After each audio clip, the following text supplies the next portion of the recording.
पहिले विधानसभेमध्ये अभिजित अडसूळ बरोबर घडला आणि तोच अन्याय आज भारतीय जनता पार्टीच्या सर्व कार्यकर्ते पदाधिकारी सगळ्या उमेदवारांवर होतो आणि त्यामुळे कुठे विचार करण्याची ही गरज आहे आणि नक्कीच भारतीय जनता पार्टीचे वरिष्ठ पदाधिकाऱ्यांनी जर लवकर निर्णय नाही घेतला तर मला वाटतं अमरावतीतली भारतीय जातील आणि नक्कीच महानगरपालिकेवर शिवसेनेचा भगवा ध्वज फडकेल. भाजपचे जे उमेदवार आहेत त्यांच्याच विरोधात युवा स्वाभिमान पण रिंगणात आहे आणि काही उमेदवारांचं कमळाचे प्रचार करून राहिले नवनीत राणा, काही उमेदवारांचं युवा स्वाभिमानवर प्रचार करून राहिले. कसं पाहताय त्याला जोडले नैसर्गिक आमची राहिली असं पवारमुळे पण म्हणाले. बघा, मी हे आपल्याला आठवत असेल, मी आधीच सांगितलं होतं, युती करायची तर धर्माने करा. हा अधर्म आहे आणि हाच अधर्म विधानसभेत माझ्याबरोबर देखील झाला होता.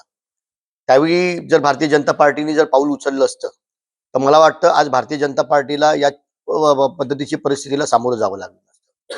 आज खरेखर कीव येते भारतीय जनता पार्टीच्या कार्यकर्ते पदाधिकाऱ्यांची. गेले दशक त्यांनी भारतीय जनता पार्टीला उभं करण्यासाठी घालवली. आज उमेदवाऱ्या मिळाल्या आणि आज चक्रव्यूहामध्ये अडकल्यासारखं त्यांची परिस्थिती झालेली आहे आणि हा अन्याय खऱ्या अर्थानं भारतीय जनता पार्टीच्या पदाधिकारी कार्यकर्त्यांवर. खऱ्या अर्थानं भाजपाच्या वरच्या वरिष्ठ पदाधिकाऱ्यांनी यामध्ये लक्ष घालण्याची गरज आहे. कारण भारतीय जनता पार्टी किती म्हटलं तरी सुद्धा आमच्या महायुतीमध्ये गेले कित्येक वर्ष आम्ही या सर्व कार्यकर्ते पदाधिकाऱ्यांबरोबर काम करत आलो.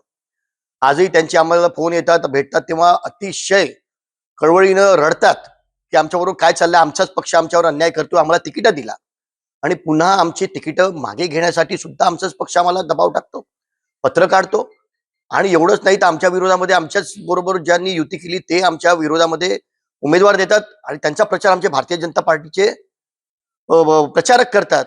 तेव्हा हसून मी एवढंच सांगतो की हा प्रकार माझ्यासोबत घडलेला आहे, हा अन्याय माझ्यासोबत घडलेला आहे आणि हा महाराष्ट्रामध्ये पहिल्यांदाच हा अन्याय अमरावतीमध्ये पहिले विधानसभेमध्ये अभिजित अडसूळ बरोबर घडला आणि तोच अन्याय आज भारतीय जनता पार्टीच्या सर्व कार्यकर्ते पदाधिकारी सगळ्या उमेदवारांवर होतो आणि त्यामुळे कुठे विचार करण्याची ही गरज आहे आणि नक्कीच भारतीय जनता पार्टीचे वरिष्ठ पदाधिकाऱ्यांनी जर लवकर निर्णय नाही घेतला तर मला वाटतं अमरावतीतली भारतीय जनता पार्टी ही संपून जाईल आणि कार्यकर्ते पदाधिकारी एक वेळ अशी येईल की त्यांना विचार करावा लागेल की भाजपामध्ये आम्ही राहायचं की नाही. आणि म्हणून भारतीय जनता पार्टीचे वरिष्ठ